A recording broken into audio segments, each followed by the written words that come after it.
दोस्तों, जब entrepreneur word हम सुनते हैं तो हमारे माइंड में क्या आता है? पेटीएम के विजय शेखर शर्मा या ओयो रूम्स के रितेश अग्रवाल? हाँ, एंटरप्रेन्योरशिप बहुत टफ चैलेंज है।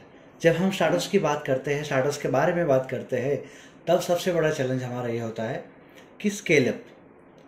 100 में से कितने स्टार्टअप्स अगर हम गिन लें, 100 में से अगर हम एक साल के बाद देखेंगे, करीबन करीबन 20 से 30 स्टार्टअप्स अपने आप को सर्वाइव कर पाएंगे।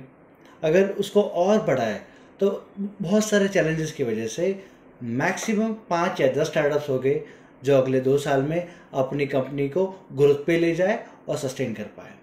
यानी स्टार्टअप का ग्रोथ ये डिपेंड बहुत सारी चीज़ों पे करता है, और अगर ये नहीं होता है तब जाके स्टार्टअप्स के फेलियर्स का चांस बढ़ जाता है। आज हम डिस्कस करेंगे ऐसे ही एक टॉपिक को जिसका नाम है स्टार्टअप्स को स्केल अप कैसे करें।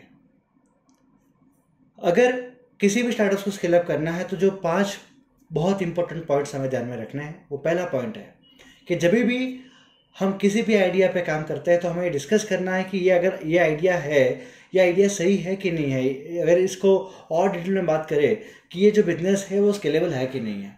अगर बिजनेस स्केलेबल नहीं है तो उसमें टाइम, एनर्जी, रिसोर्सेज, फंड लगाने की ज़रूरत मुझे नहीं लगती। दूसरा पॉइंट, हमें अपने बिजनेस का, अपने पॉइंट का कोर आइडेंटिफाई करना बहुत ज़रूरी है।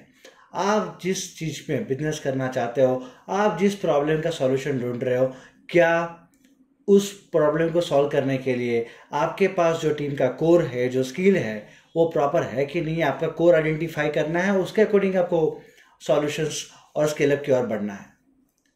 तीसरा, कभी कभी क्या होता है कि नई नई कंपनी होती है और कंपनी का पूरा ध्यान, छोटी कंपनी है, सब कुछ खुद से करना है। वैसी कंडीशन में होता यह है कि हर एक स्टार्टअप को उसको एचआर भी देखना है, उसको सोशल मीडिया भी देखना है, एडवर्टाइज भी देखना है। सो सारी चीज़ों मिला के जिसमें उसको इन्वॉल्व नहीं होना चाहिए वो भी वो देखता है, जो उनका कोर है वो भी वो देखते हैं। ऐसी परिस्थिति में ये हो जाता है कि उनका ध्यान अपने कोर से हट के बहुत सारी चीज़ों पे चला जाता है। सो मेरी एडवाइस है कि आपके जो नॉन एसेंशियल टास्क है, जो आप कहीं आउटसोर्स कर सकते हैं, उसे आउटसोर्स कीजिए ताकि जो बेस्ट पीपल है उस पर्टिकुलर चीज़ के लिए वो आपके उस चीज़ को इम्प्रूव करके निखारे।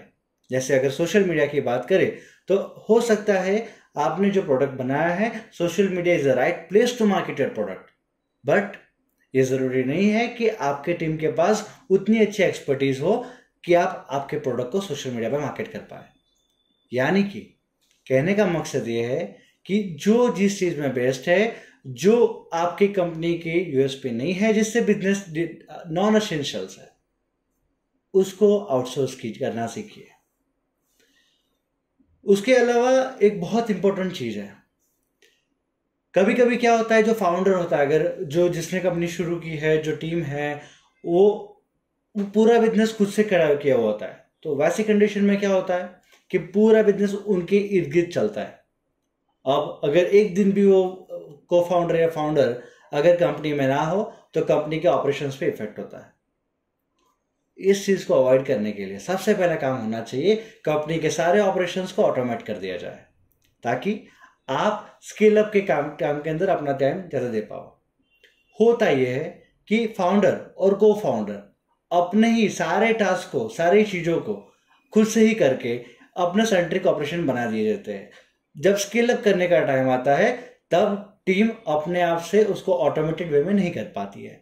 अगर आप आपकी कंपनी को स्केल अप करना चाहते हो, आपको धीरे धीरे धीरे अपने ऑपरेशंस को ऑटोमेट मोड पे लाना पड़ेगा। और जो लास्ट बस बहुत इंपॉर्टेंट चीज़ है वो है हायरिंग, स्पेंडिंग एंड बिल्डिंग। हम कभी कभी इतना ओवर लोड कर देते हैं, यानी इतना ज़्यादा हम हायरिंग कर देते हैं। चाहिए 6 लोगों की टीम, लेकिन हम लग रहा है कि नई कंपनी है, मार्केटिंग के अंदर 10 लोगों की टीम ले लेते हैं। तो कम से कम स्पेंडिंग में ओवर हायरिंग ना हो, ज़्यादा इंफ्रास्ट्रक्चर ना बन जाए। मिनिमम सेटअप में जितना मिनिमम सेटअप में आप अपना काम कर सकते हो, जितने मिनिमम रिसोर्सेज में आप कर सकते हो, उसी के अंदर करके अगर आप करोगे तो आपके स्केल अप होने के चांसेस बढ़ जाएंगे। बाकी होता ये है कि 100 में से 30 कंपनी पहले 1 साल के अंदर ही अपने ऑपरेशन शट डाउन कर देती है। उसका रीज़न है ये सारी चीज़ों को अवॉइड करना। And last but not the least, company की शुरुआत से ही अगले 10 साल तक कहाँ जाना चाहते हो उसका रोडमैप होना चाहिए, उसका प्लान होना चाहिए। वो टनल में आपको टॉर्च तब जलानी चाहिए जब आपको पता है कि आगे क्यों जाना है, कैसे जाना है, क्या अचीव करना है। तो आप सबसे एक हम्बल रिक्वेस्ट है कि कभी भी अगर आप स्केल अप के बारे में सोचते हो तो ये मत सोचिए कि किसी और ने क्या किया है हम क्या करेंगे। ये सोचिए कि आप मिस्टेक्स को अवॉइड करके डे 1 से आपके स्टार्टअप को स्केलेबिलिटी की ओर कैसे ले जाते हैं। उसी चीज के साथ खूब बहुत बहुत धन्यवाद। ऐसे ही वीडियोस के साथ हम मिलते रहेंगे और हर बार अलग अलग चीजों पे नॉलेज शेयर करते रहेंगे। Thank you.